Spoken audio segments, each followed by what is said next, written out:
Усіх вітаю! П'ятниця, 13, до речі, денна студія в етері. Дякую всім, хто вже доєднався. Ставимо вподобайки, підписуємося на канали, ставимо дзвіночки, аби не прогавити наші етери, всі відео, які виходять на нашому YouTube-каналі, тому що в нас завжди неймовірно цікавий контент.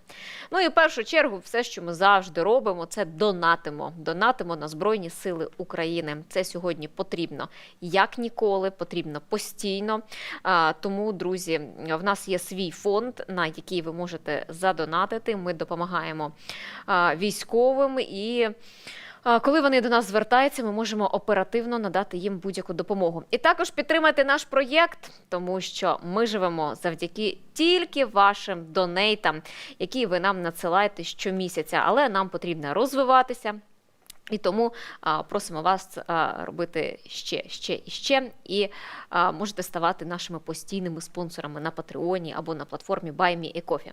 Загалом, бачите QR-коди на ваших екранах, можете під час етеру задонатити. В описі під нашою прямою трансляцією також є всі реквізити, як задонатити і на військо, і для нашого проєкту. Про що ми сьогодні говоримо? Говоримо сьогодні і про Авдіївку, яка ситуація в місті нині. Говоримо також, що ж там відбувається із російським флотом у Чорному морі. Ой, не переливки їм там, тому що наші малюки дістаються до їхніх кораблів. Крім того, знову ж таки говоримо про Ізраїль, що відбувається там, які будуть наслідки, чи доєднаються інші країни. Ігор Семиволос має доєднатися до нашого етеру дещо пізніше. І сьогодні Парламентська асамблея Ради Європи визнала Путіна диктатором.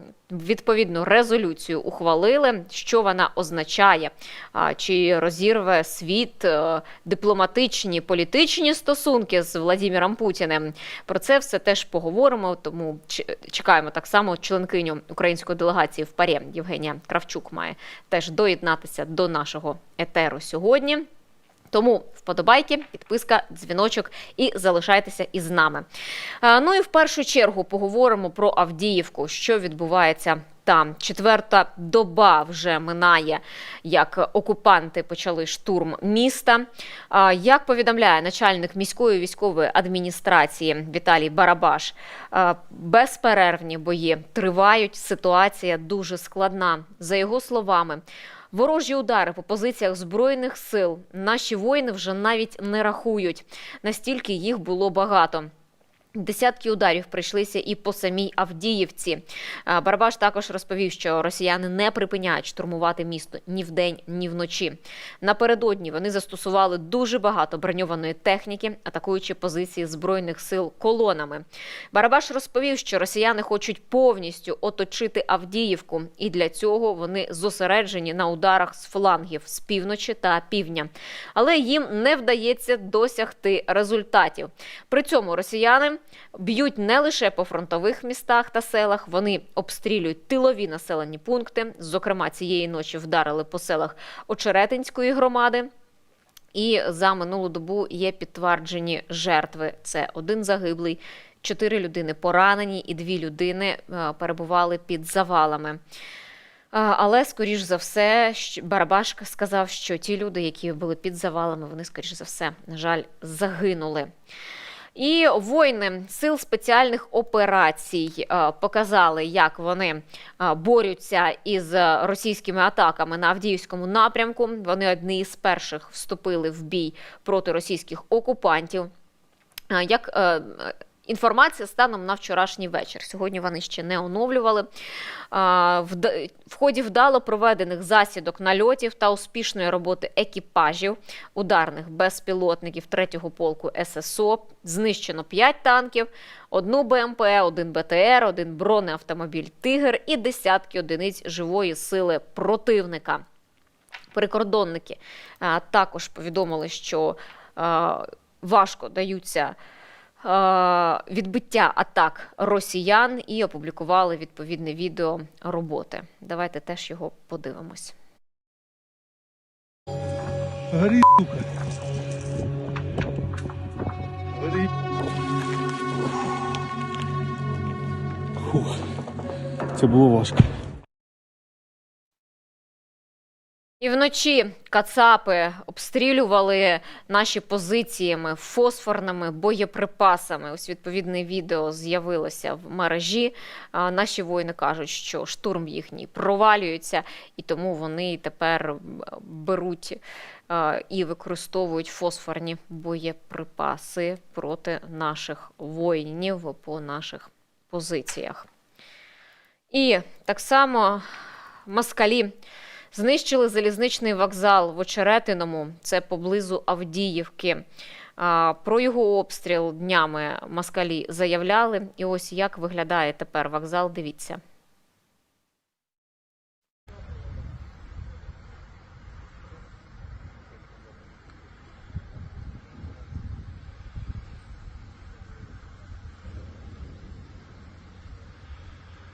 Очеретина, ще димить.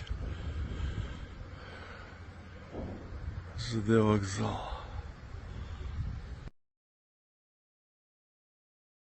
Все, що роблять росіяни, це знищують наші землі і нашу інфраструктуру. Але і йдеться про великі втрати кацапів під час цього штурму Авдіївки. Як заявив речник прес-центру Сил оборони Таврійського напрямку, то втрати росіян під Авдіївкою зростають третій день поспіль. Щодня знищують понад 750 ворогів. Ну і, знаєте, приклад цьому відео, яке опублікувала, скажімо, це так звана волонтерка окупаційної влади, про що вона просить людей. Послухайте. Короче, ребят, в то видео у меня не уместилось все, что хотела сказать. Еще, кто может помочь купить мешки для трупов? Они очень необходимы. Я хер знаю, где их брать, правда. Я сейчас с дороги не успею. Помогите, пожалуйста, купите от себя мешки, кто может. Они очень нужны. В Донецке это дефицит страшный. И еще момент, кто может помочь одеждой и едой. Еда исключительно в банках, закрытых упаковках, чтобы там ни в коем случае никто ничего не подсыпал, не подлил, сами все понимаете. И думаю, и знаете, в каком виде можно еду передавать. В общем, помогайте. Давайте сделаем сейчас ударную помощь для пацанов, кто в госпиталях, потому что их много, действительно много, и помощь им очень сейчас нужна. Кроме тыла им больше не на кого надеяться, по факту. Пакети, чорні пакети. Це те, що москалі мали взяти з собою одразу, коли йшли на штурм українських позицій. Тому що, не тільки пакети, от дві речі, які їм потрібні. Це насіння соняшника і чорні пакети, щоб хоч якась користь від них була і засівали наші поля, принаймні, хоч соняшником би. Ну, а чорні пакети, щоб потім їх можна було швидесенько спакувати і вивезти. Але насправді їхню форму просто треба переробити в чорні пакети, та і все. Крім того, сили спеціальних операцій сьогодні повідомили, що відрізали окупантів від постачання боєприпасів і палива на Запорізькому напрямку. Підрозділи руху опору ССО здійснили вдалу операцію в тимчасово окупованому Мелітополі. І завдяки нашим диверсантам о 7:30 ранку там було підірвано залізничну колію. В результаті вибуху пошкоджене залізничне полотно та потяг, який доставляв боєприпаси та пальне для армії Російської Федерації. Щодо втрат ворога, то інформація ще встановлюється. Але в будь-якому разі це хороші новини, тому що наші воїни, вони потихеньку просуваються на якраз таки і Мелітопольському напрямку, йдуть до звільнення цього міста, мають вийти і до узбережжя Азовського моря. Окупанти там теж тікають, з Токмака вони перевозять до Мелітополя свою окупаційну владу і їхніх родичів, але доведеться їм звідти так само тікати, як згодом із Криму. А от в Криму дуже цікаво, тому що сьогодні телеграм-канал «Кримський вітер», він називається, спочатку опублікував відео про те, що трошечки вибухнув корабель «Буян», що він, мовляв, є носієм крилатих ракет «Калібр» Російської Федерації, і оприлюднили відповідне відео. Давайте дивитися.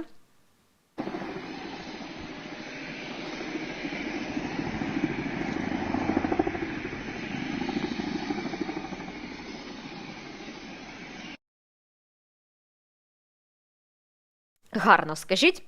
А згодом СБУ, ну як в принципі це відбувається останнім часом, пороздавала унікальну інформацію всім українським засобам масової інформації, то СБУ разом з військово-морськими силами України атакували носій крилатих ракет «Буян» та корабель «Павел Державін». Державін – це, до речі, днями було, він теж був атакований. Деталі операції поки не розкривають, але в спецслужбах додають, що обидва судна були уражені морськими малюками, увага, з експериментальним озброєнням. Яке саме експериментальне озброєння, невідомо. Після першого підриву російські тральщики та водолази так і не змогли виявити українське ноу-хау. Вчора пощастило підводному човну «Алроса», який поки що зумів втекти від українських розробок. Носій крилатих ракет «Буян» повторити подвиг цього човна не зміг і був сьогодні уражений на Севастопольському рейді експериментальним озброєнням морських малюків. СБУ попереджає москолоту, це цитата, «Не треба ходити українськими водами, якщо хочете зберегти хоч якісь залишки свого флоту».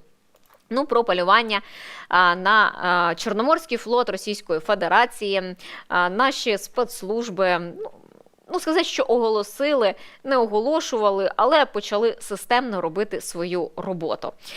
І це вже не перший корабель, який був уражений у росіян, і вони втрачають і ракетоносії, і це вже не перший ракетоносій, до речі, попередній був це підводний човен, субмарину уразили, яка теж була носієм крилатих ракет «Калібр».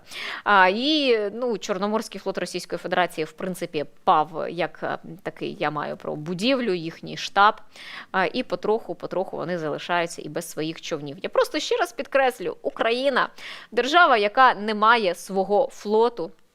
Так нас вже сталося.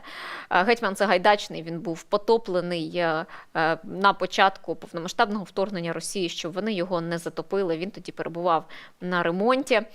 І ми змогли, українські спецслужби, українські розробники, вони змогли зробити так, що наш флот насправді складається зараз із водних дронів, підводні теж будуть.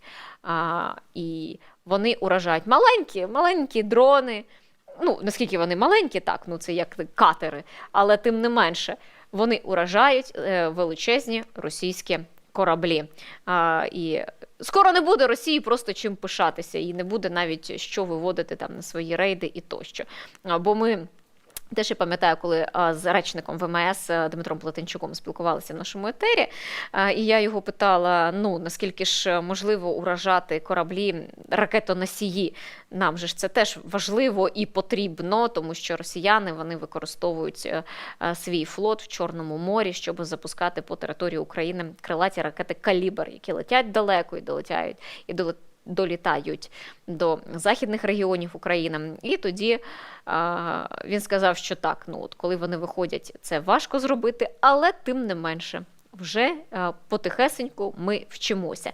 Навіть якщо це судно, цей корабель просто підбитий, він не пішов на дно за Москвою, за крейсером «Москва», то все одно він виходить із ладу, його неможливо використовувати, принаймні поки його не відремонтують. Але те, що росіяни можуть щось відремонтувати, це теж не точно. Тому, дякуючи нашим воїнам, ми спостерігаємо за такими хорошими новинами з акваторії Чорного моря. І коли я кажу про збори, потрібно підтримувати армію, насправді ми зараз відкриваємо новий збір для Збройних сил України. Тому хто ще не встиг, в принципі, сьогодні задонатити на військо. Ми збираємо зараз для військових тероборони.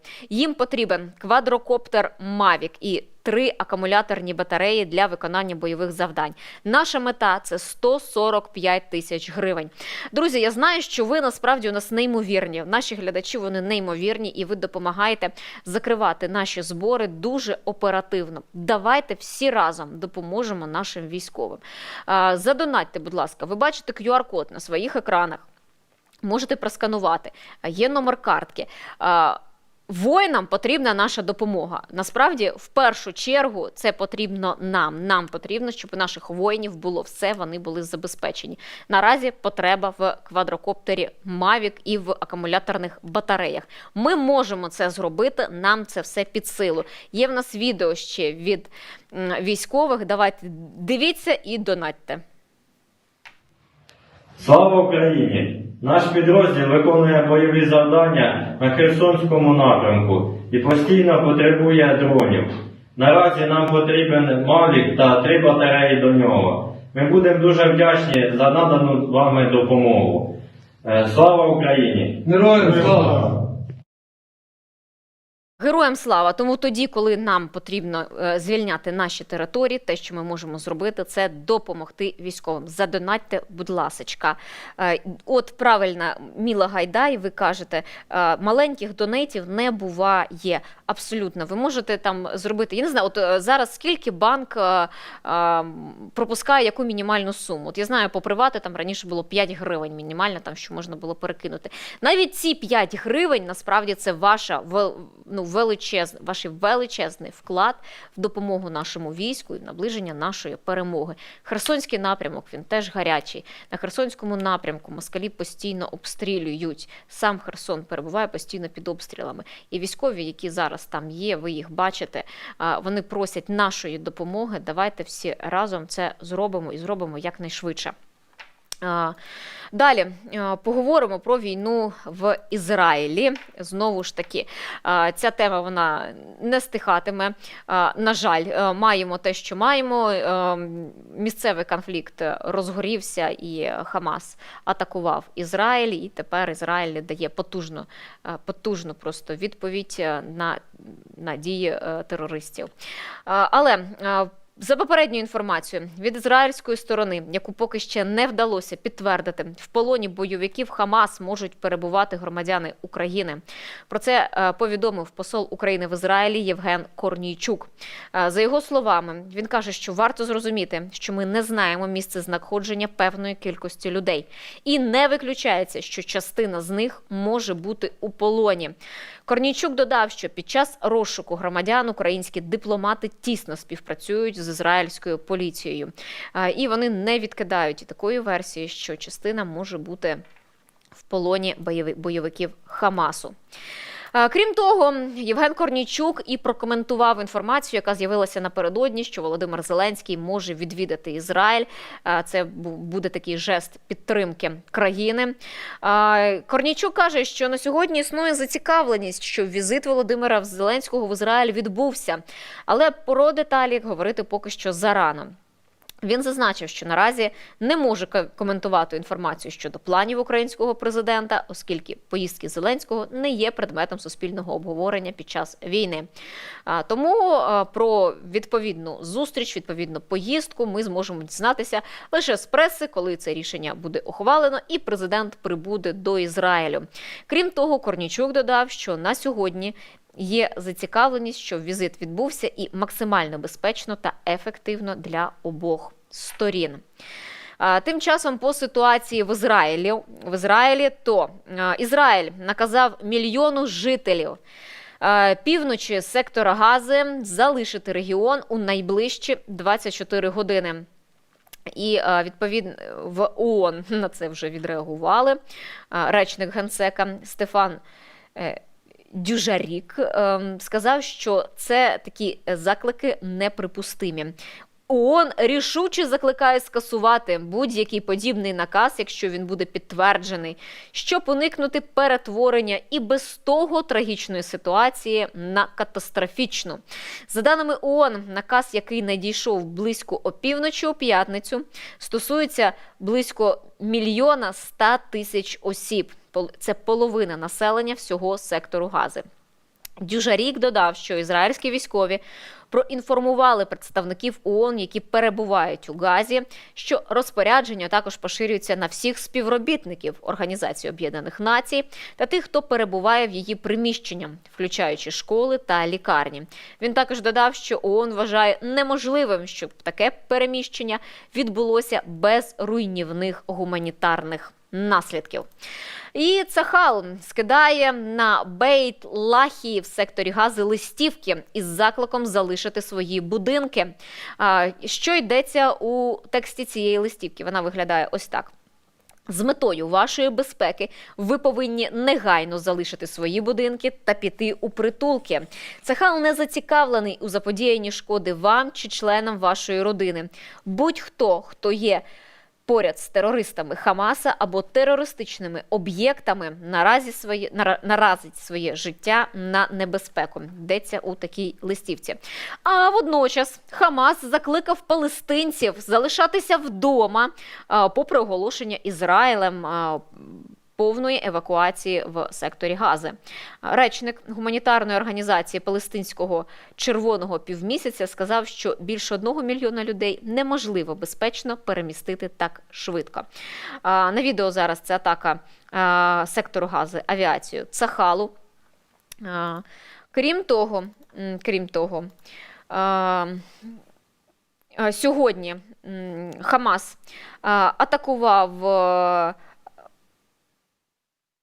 атакував Ешкелон. Боже мой, я вже заплуталася. Ізраїльський регіон Ешкелону. Це наслідки ракетних ударів Хамасу. Ви можете бачити на відео. Залізний купол, він не всі ракети зміг знищити. В принципі, ми вже бачили по тим обстрілам, які відбувалися з боку Хамасу по Ізраїлю, то залізний купол не 100% прикриває небо країни, але, знову ж таки, ми повертаємося до того, що 100% ефективності протиповітряної оборони досягти майже неможливо.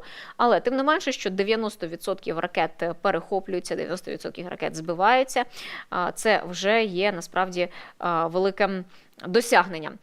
Крім того, глава МЗС Ірану Хосейн Амір Абдолахіан, прости господи, після прибуття в Бейрут заявив, що Ізраїль і його союзники понесуть відповідальність за наслідки своїх нападів, мовляв, на палестинський народ. За його словами, ісламські держави не повинні миритися зі злочинами, які творить Ізраїль. Це була цитата. І він також заявив, що в умовах, коли, мовляв, не припиняється агресія і облога сектора Газа, не можна виключати відкриття інших фронтів, така ймовірність існує. Що це за фронти? І про що говорить іранський МЗС? Далі говоримо. До нас доєднується Ігор Семиволос, директор Центру близькосхідних досліджень. Ігоре, вітаю вас. Вітаю, добрий день.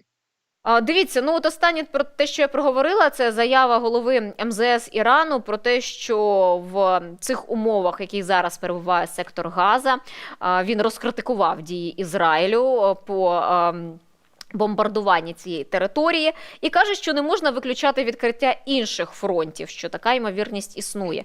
Про які фронти може йтися і хто може прийти на допомогу бойовикам Хамасу? Звісно, іранці мають це заявляти, тому що для них дуже важливо є підтримання напруги, але іранці самі, судячи з усього, не готові відкривати цей фронт. Навіть якщо ми говоримо про Хізболлу, то там теж я не бачу особливого бажання це робити. Тому ми бачимо зараз ці візити іранців, до цього був візит представників експедиційного корпусу вартових ісламської революції Аль-Кудс до Лівану. Тобто певний тиск з боку Ірану на їхні структури, тобто проксі-сили, ми бачимо. Але сказати, що це призведе до відкриття другого фронту, поки що зарано. Великий розрахунок полягав в тому, що от сьогодні п'ятниця, колективний намаз, і, очевидно, очікували велику підтримку на вулицях. Поки що я знов-таки, спостерігаючи за подіями в різних країнах, я не бачу от саме того очікуваного ефекту, на який розраховував Хамас або Іран. Тому, якщо ми гіпотетично говоримо про цю ситуацію, то, звісно, тут є Хезболла, є Сирія, є Іран, і оці структури, або ці країни і структура, вони можуть гіпотетично відкрити другий фронт. Коли це може статися, тобто не виключено, що як і в 2007 році, коли ізраїльська армія увійшла в Газу і вела бої вже на вулицях міста і навіть наблизилась там до центру, тоді Хезболла саме відкрила другий фронт, що змусило по великому рахунку ізраїльську армію згорнути цю операцію. Я не виключаю, що такий сценарій буде діяти цього разу, але наскільки він очевидний, він не очевидний. Тобто це один із можливих варіантів розвитку подій. Поки що, судячи з усього, війна локалізована тільки в секторі Гази і не поширюється на інші регіони. Але я так розумію, що мета Ізраїлю зараз це все ж таки зайняти сектор Гази і вже остаточно знищити бойовиків Хамасу. Принаймні вони заявляли про підготовку наземної операції. Зараз вони, і про те, що була реакція від ООН, вони закликали північні регіони сектору Гази евакуюватися мирних жителів, цивільних людей, тому що вони не бажають знищувати цивільне населення, але понад 1 мільйон цивільних мають покинути цей регіон. Тобто вистачить Ізраїлю потужності повністю придушити Хамас, на вашу думку, чи ні? Почнемо, напевно, з того, що, як ви розумієте, 24 години, які дав Ізраїль мільйону мешканців, це просто практично неможливо. Навіть якщо Хамас не буде перешкоджати евакуації своїх мешканців, практично неможливо перемістити таку кількість населення на південь. Це серйозна проблема, серйозні обставини, які створять додаткову дуже негативну картинку для Ізраїля. І я думаю, що цим переймаються в тому числі і американці, оскільки вони вкрай зацікавлені в продовженні врегулювання на Близькому Сході. Для них дуже важливі угоди Авраама,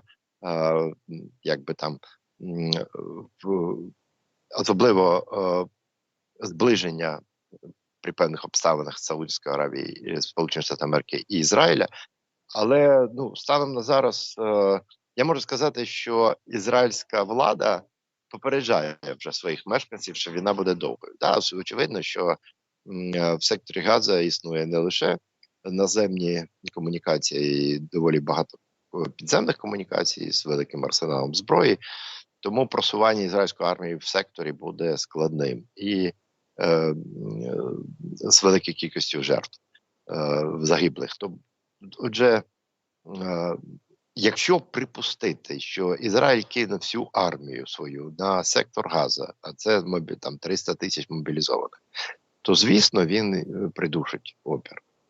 Але тут багато залежить від того, чи відкриється другий фронт, саме в той період, коли ізраїльська армія зав'язне в боях на вулицях Гази. До речі, у нас там теж пишуть глядачі зараз в чаті, а от та частина Палестини, які в іншій частині живуть, сектор Газа це окремо, а чому вони зараз не протистоять, не закликають бойовиків Хамасу припинити свої бойові дії проти Ізраїлю і зберегти, по суті, сектор Гази? Розумієте, по-перше, ці заклики ні до чого не призведуть, тому що Хамас контролює цей сектор, а вони знаходяться в великих контрах з палестинською автономією. А потім ви ж не забувайте про солідарність, не забувайте про те, що ці цілі, які проголошує Хамас, вони знаходять відгук, ну тобто звільнення всієї Палестини, вони знаходять відгук у багатьох мешканців Палестини. Тобто, це ідеологічно дуже важко виступати проти такого дискурсу.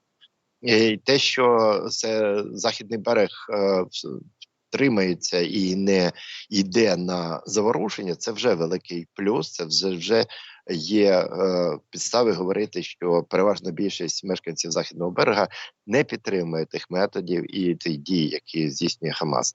Але ну от на такий крок, очевидно, просто жодна політична влада Палестини, політичні сили Палестини не підуть, тому що це рівнозначно самогубство.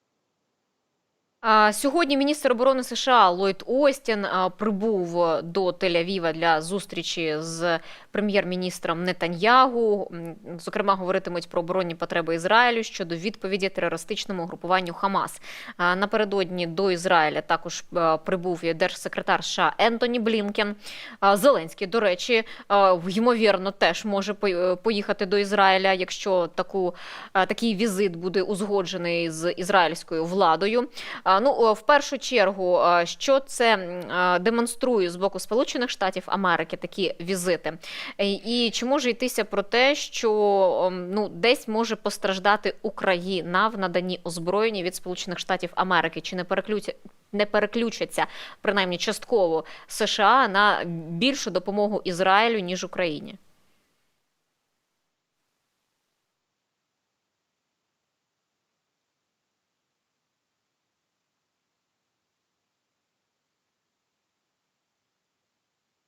Так, ви мене чуєте, пане Ігорю?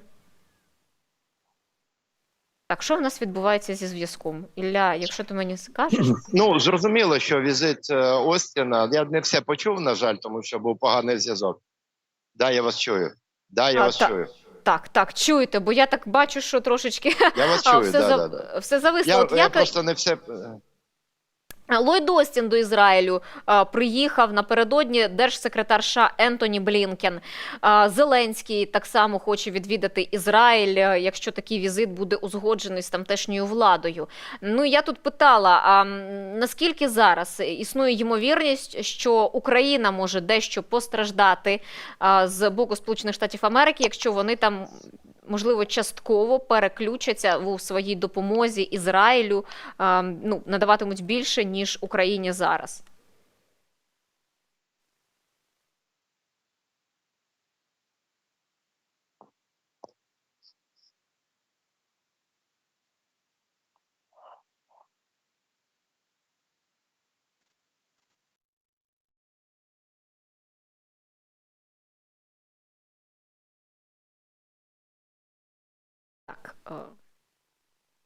Я таки не розумію, що відбувається у нас з зв'язком, а мабуть, ми трошечки взагалі зависли. Зараз ми спробуємо перепідключити пана Семиволоса, щоб договорити, тому що є ще питання, які, в принципі, є у мене, які хотілося б обговорити, озвучити.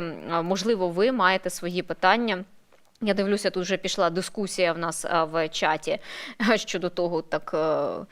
Хто кого, Ізраїль, Хамас чи Хамас, Ізраїль. Друзі, давайте ми не будемо точно сваритися, по-перше, і будемо робити зважені думки, висловлювати один одному. Так, пане Ігорю, ви... Так, я повернувся. Так, ви повернулися. Моє питання все ж таки, сподіваюся, долетить до вас втретє. Я почув ваше питання. Я думаю, що зрозуміло, ми зараз бачимо реакцію американської сторони. Я думаю, що для американців важливо не допустити. Вони розглядають це як більш такий стратегічний, цю картину бачать стратегічно і бачать, що Хамас – це лише один із елементів стратегічної гри проти американців на Близькому Сході. Цю гру ведуть росіяни і іранці. І ясна річ, цій ситуації Америка буде підтримувати Ізраїль і зробить все для того, щоб не допустити початку Великої Близькосхідної війни. Це ключове завдання, тому що уявити собі, що в війну вступить Іран, це дуже важко для американської адміністрації, яка перебуває наприкінці терміну своєї діяльності. Отже, тут щодо України і чи переключиться увага, ну звісно, зараз увага переключена. Ви ж бачите, ми з вами говоримо постійно про Ізраїль. Але ну є такі міркування, що якщо розглядати справді це стратегічно і бачити, що це ключове завдання і Ірану, і Росії, то демократам, очевидно, легше буде переконати республіканців в тому, що підтримка зброї має надаватися і Ізраїлю, і Україні. Тобто в цьому сенсі у нас з'являється доволі непоганий шанс, і така підтримка буде продовжуватися. Тут ви згадали, до речі, ще про Росію. От мені цікаво, а яка роль Росії, Ірану, ну і, зокрема, Китаю в цьому місцевому конфлікті Ізраїлю і Хамаса? Як вони можуть зіграти на цьому, взяти, не взяти участь, чи використати ці бойові дії на свою користь? Ну, в першу чергу, звісно, це не місцевий, локальний конфлікт. Да? Локально. А якщо ми говоримо про роль Росії, то стає все більше і більше фактів, які свідчать про те, що Росія як мінімум знала про можливу цю операцію. Ну, як мінімум, вона використовує доволі швидко, оперативно використовує фейки, які намагалися дискредитувати українські сили, Україну і поширює ці фейки. Крім цього, і ми бачимо зараз реакцію значної кількості ізраїльського політичного класу і експертів, які кажуть, що той курс, який реалізовував Беньямін Нетаньяху і його уряд в співпраці з Москвою, він виявився хибним. І Москва не може запобігти іранській загрозі. Навпаки, Москва посилює іранську загрозу. І останні заяви Москви якраз свідчать про те, що вона однозначно стає на бік Ірану в цій ситуації. Вона в значній мірі залежна. І це те, про що попереджали, що цей стратегічний, військово-стратегічний союз між Іраном і Москвою, він не може не створити безпеки як для і звузити поле для маневру як Ірану, так і Москви. Тобто ця ситуація цілком зрозуміла. Дивіться, от я буквально одне питання і відпущу вже вас. Якраз таки Путін заявив про необхідність проведення палестинсько-ізраїльських переговорів, і результатом яких, на думку російського диктатора, має стати створення незалежної Палестини зі столицею у східному Єрусалимі. І він це каже, що це є мета ООНівської формули двох держав. І він каже, що, мовляв, Ізраїль має право на захист, але треба потурбуватися про розв'язання цього питання мирними засобами. Як можна трактувати цю заяву Путіна? Ну, я думаю, перше, це спроба все-таки зіграти роль посередника, як мінімум. Миротворця. Якщо ви спробуєте зіграти роль миротворця і залишитися над схваткою, тобто не стати частиною конфлікту, тобто вони вже побачили, що їх поведінку інтерпретують саме таким чином, і вони пробують відіграти трохи. Але тут важлива заява Путіна, який казав, що там зусилля американців провалилися на Близькому Сході про встановлення миру. А ми знаємо, що один із таких великих компонентів зараз, які обговорювалися нещодавно, це оця власна саудівська, ізраїльська, американська ініціатива, де Саудівська Аравія якраз виступала за те, щоб палестинське питання воно війшло в пакет, тобто відновлення дипломатичних відносин Ізраїлю, Саудівської Аравії і відповідно розвиток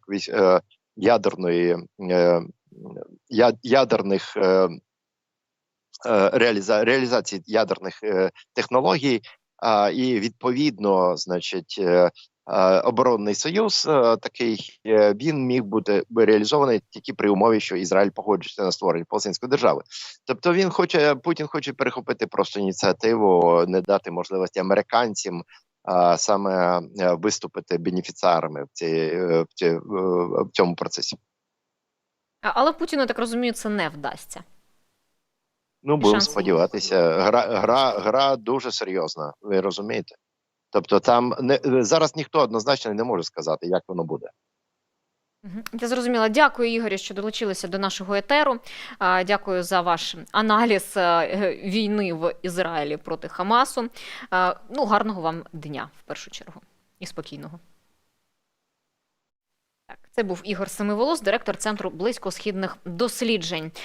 Повертаючись до Ізраїлю і Палестини, то агентство France Press опублікували фото, як палестинці зі своїми речами йдуть у безпечніші райони міста Газа. Це після того, як Цахал наказав їм евакуюватися на південь. Хоча бойовики Хамасу, вони закликали навпаки цього не робити. Ну, по суті, що вони роблять, це живим щитом прикриваються, тому що про людей тут не йдеться, про мирних жителів. Армія оборони Ізраїлю повідомляла раніше, що наступними днями вони продовжать активну діяльність у секторі Газі. А далі, відеозіткнення в Йорданії між цивільними та військовими. Силовики там намагаються утримати демонстрантів від прориву кордону з Ізраїлем. І, зокрема, там застосовували сльозогінний газ. Дивимось.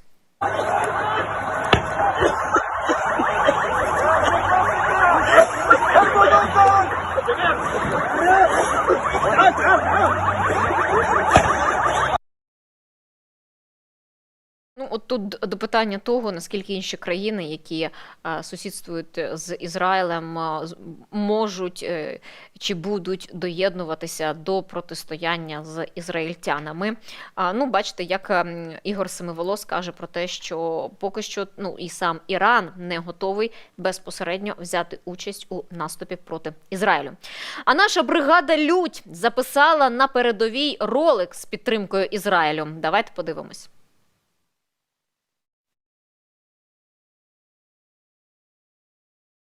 Дорогі наші брати і сестри, мужні ізраїльські поліцейські та воїни Цахал. Ми бійці об'єднаної штурмової бригади «Людь» Національної поліції України. Висловлюємо цілковиту підтримку і солідарність з народом Ізраїлю у його священній боротьбі за право на існування.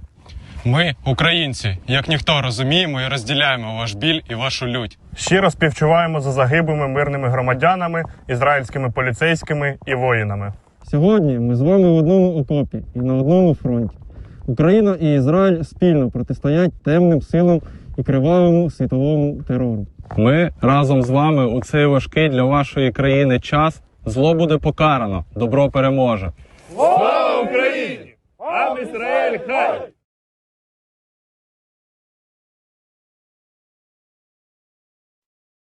Ну, ось така підтримка від наших військових армії, ізраїльській армії Цахалу.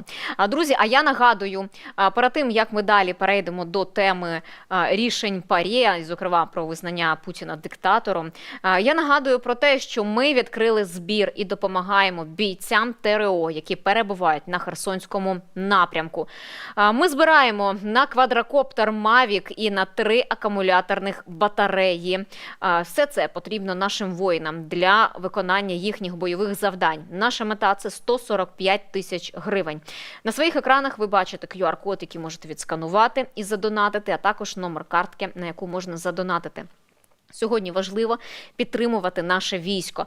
Ми маємо робити це регулярно, ми маємо робити це щоденно, так як, наскільки можемо. Я ж кажу, маленьких донатів їх не існує. Будь-яка допомога в 1 гривню, в 5 гривень, це теж вклад в нашу спільну перемогу. І це допомога нашим воїнам. І навіть гривня допомагає закрити потрібний збір. Тому давайте всі разом згуртуємося і допоможемо нашим військовим. Далі їхнє звернення до вас. І до нас, до всіх нас.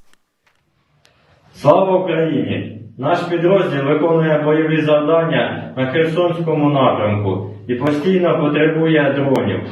Наразі нам потрібен Мавік та 3 батареї до нього. Ми будемо дуже вдячні за надану вами допомогу.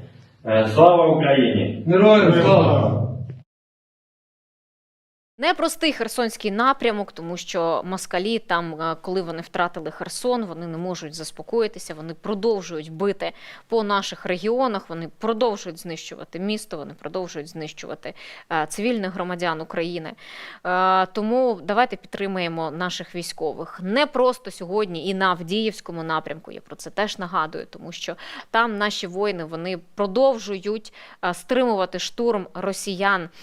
І Авдіївка зараз залишається такою гарячою точкою. Насправді не тільки Авдіївка.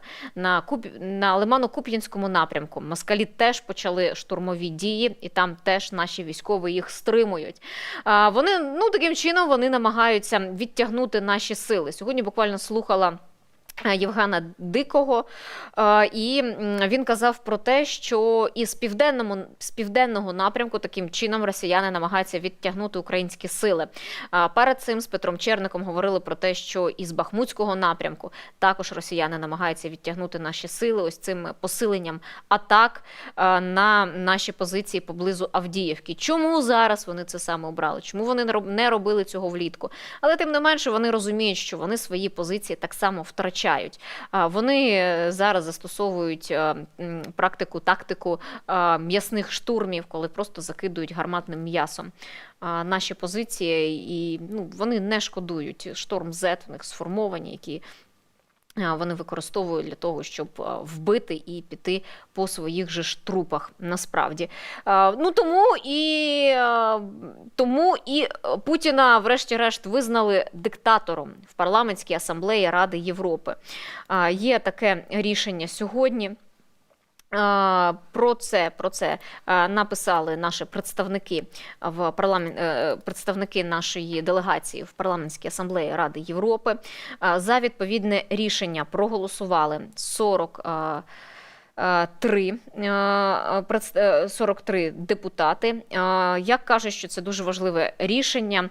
Зокрема, і ПАРЄ де-факто визнає путінський режим диктаторським, закликає до того, от можете подивитися на результати голосування, закликає до того, аби припинити будь-яку співпрацю з Путіним. Я просто нагадаю, що наступного року навесні відбудуться президентські вибори в Росії, де Путін знову балотуватиметься в президенти і знову намагатиметься зберегти свою владу, зберегти свій режим в Росії. Чи вдасться йому це зробити? Я навіть в цьому не сумніваюся, тому що про демократію на Росії не йдеться. Але що означає це рішення Парламентської асамблеї Ради Європи? Далі про це поговоримо. Євгенія Кравчук, членкиня української делегації в ПАРЄ, народна депутатка, до нас доєднується до нашого етеру. Євгенія, вітаю вас. Доброго дня. Нам сподобалося, насправді, це рішення Парламентської асамблеї Ради Європи, але можете роз'яснити, що воно означає, по суті.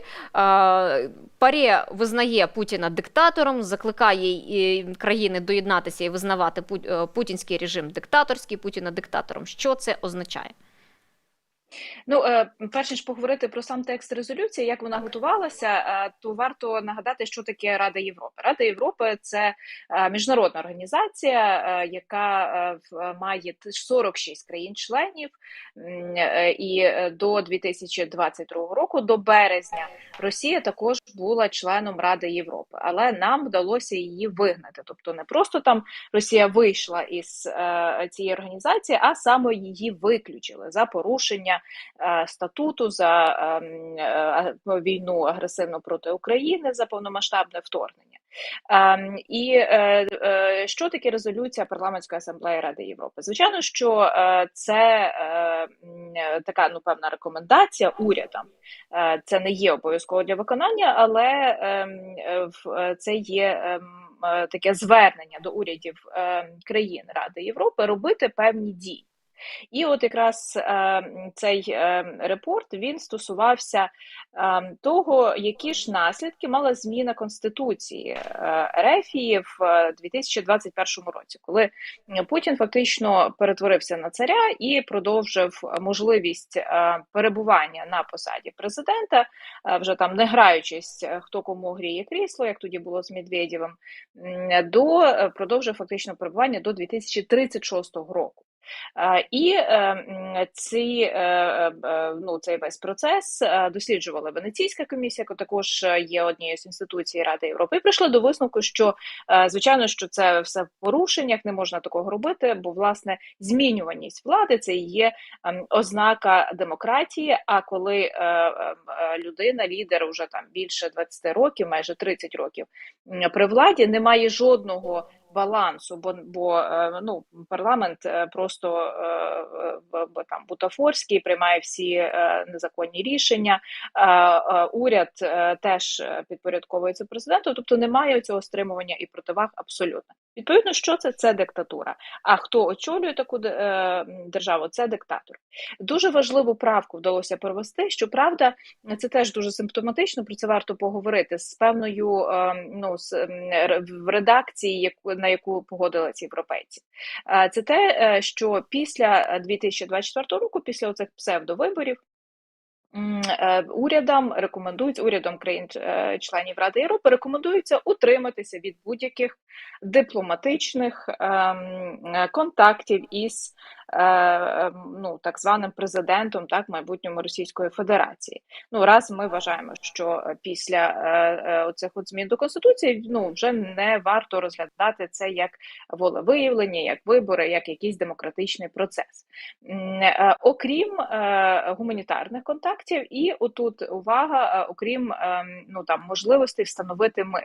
Тобто якесь вікно, коридор, не знаю, шпаринку все-таки хочуть залишити наші колеги із Заходу, навіть у випадку міжнародного злочинця Путіна. Відповідно, що можна буде вимагати після 2024 року, і на це вже зреагував міністр закордонних справ Дмитро Кулеба, що, а що таке дипломатичні контакти? Це треба вірші грамоти президенту вручити, главі держави. Відповідно, ми будемо піднімати це питання, що не можна так встановлювати ці дипломатичні контакти. Так само, як, наприклад, величезне обурення викликало вручення вірчих грамот з боку Угорщини Лукашенку, бо Лукашенко теж іде в цьому переліку диктаторів і людей, які фактично зруйнували будь-які демократичні процеси в країні. Якраз таки тут я хотіла теж згадати Лукашенка, якому Угорщина видала вірчу грамоту. Відповідно, тоді і Угорщина Сіярто, до речі, сьогодні в Москві клянчить газ у Путіна. І, відповідно, що це рішення ПАРЄ, воно не є обов'язковим до виконання, правильно? Хотілося просто з одного... Звичайно, тут не треба себе тішити ілюзіями, що це є обов'язково, бо все-таки це рекомендаційна історія, там, наприклад, обов'язкові до виконання це санкції Європейського Союзу, якісь рішення, які приймаються там на рівні Європейського Союзу чи міжнародної організації. Але це потужний інструмент, яким потрібно використовувати, в тому числі використовувати публічній сфері. Дуже добре, що про це написали, і в тому числі я бачила в англомовних виданнях також це з'явилося. Відповідно, ми сподіваємося, що і медіа тих країн, які входять до Ради Європи, також про це напишуть. Але гарантії того, що всі країни візьмуть до уваги, це рішення немає. Бо, наприклад, коли я собі уявляла, думала, після 24-го року відбуваються вибори президента Російської Федерації. Ми розуміємо, що президентом стає Путін, бо інакше в Росії неможливо, принаймні станом на зараз. І чи будуть продовжувати з ним вести дипломатичні стосунки? Зокрема, і стосовно його участі і участі Російської Федерації у форматі G20. З G8 його разом з Росією викинули, зараз G7, але з G20 в такому разі його викинуть? Ну, це все-таки різні організації. G20 – це взагалі неформальна організація, яка все-таки направлена на економічну співпрацю. І, до речі, з точки зору логіки пробування Росії, то більшість країн, які входять, всі країни G7, так, і більшість країн, які входять G20, проти російської економіки проводять санкції. Тобто, звичайно, що ні про яку економічну співпрацю не йдеться, а й там посилення держави. Навпаки, намагаються держави, які там цінують демократію, послабити цей путінський режим. Але знову ж таки, це ж все складається із багатьох таких цеглинок.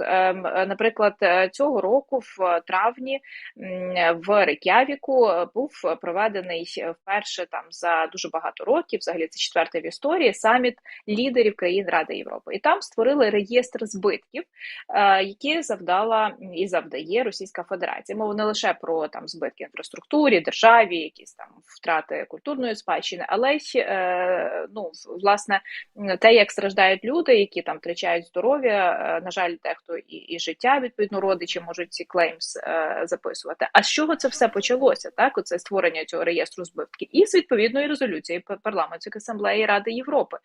І Парламентська асамблея Ради Європи дуже часто є таким рушієм, який штовхає далі оцю виконавчу владу, чи в самій Раді Європи, чи в урядах в цих країнах-членах Ради Європи, тому що входять абсолютно всі члени Європейського Союзу, але й ті країни, з якими ми маємо там співпрацю, може не військовій сфері, військова підтримка, але буквально на днях Швейцарія нам надала 100 мільйонів євро на розмінування.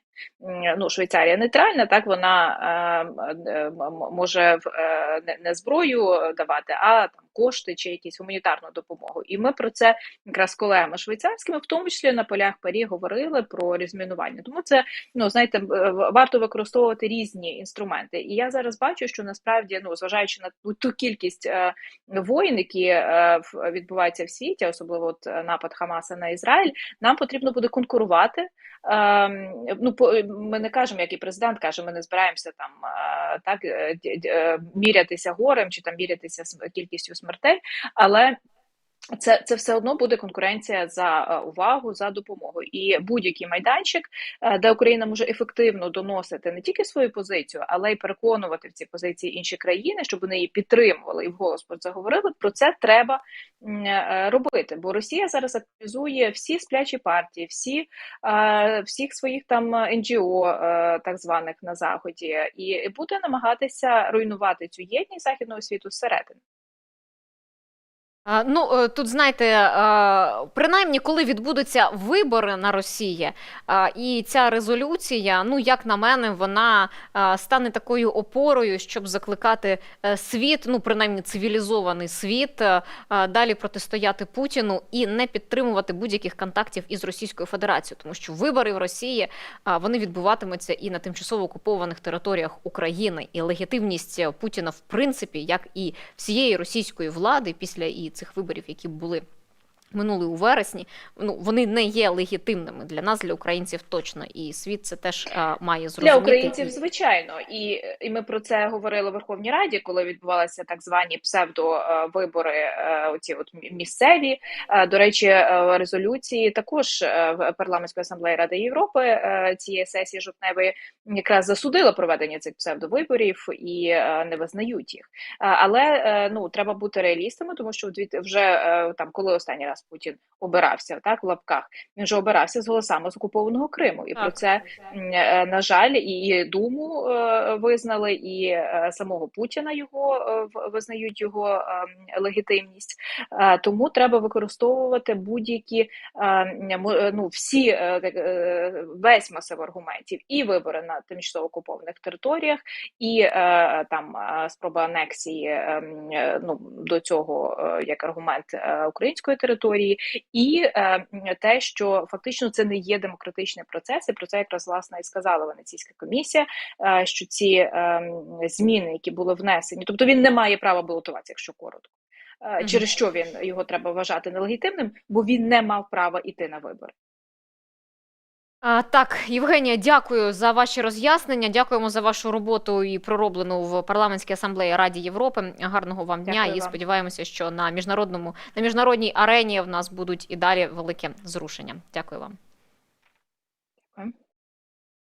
Ну, по суті, що ми почули? Ми почули, що ця резолюція ПАРЄ, вона не є обов'язковою для виконання, але вона може встати в нагоді надалі для просування наших українських наративів, для просування нашої міжнародної політики і визнання Путіна по всьому світові терористом, вбивцею, диктатором і його режим відповідним до цього, так би мовити, президента. Але про легітимність виборів на Росії, я ж кажу, в принципі, нічого не йдеться. Так, наостанок з'явилася інформація, що ліванський рух Хезбола заявив, що, мовляв, повністю готовий приєднатися до Хамасу у війні проти Ізраїлю. Коли на це прийде свій час? Це пише видання Times of Israel із посиланням на заяву заступника керівника Хезболи Наїма Касема на пропалестинському мітингу у Бейруті. Туди, до речі, в Бейруті, я нагадаю, що і глава МЗС Ірану теж прибув. Ну і він, до речі, іранець теж пригрозив відкриттям нових фронтів. Але, як каже Ігор Семиволос, поки що інші країни наразі не готові доєднатися, але невідомо, як розвиватиметься ситуація далі. Не варто тут говорити про, знаєте, наші улюблені 2-3 тижні і все мине. Але треба готуватися до того, і як сказала і пані Євгенія Кравчук, що нам доведеться боротися ще і за міжнародну увагу до нас. Бо як би там не казали, що про Україну не забувають, як би там не казали про те, що Україна залишається на порядку денному, але Ізраїль, тим не менше, він також свою увагу на себе перетягує, це зрозуміло. Ізраїль є теж таким стратегічним партнером Сполучених Штатів Америки.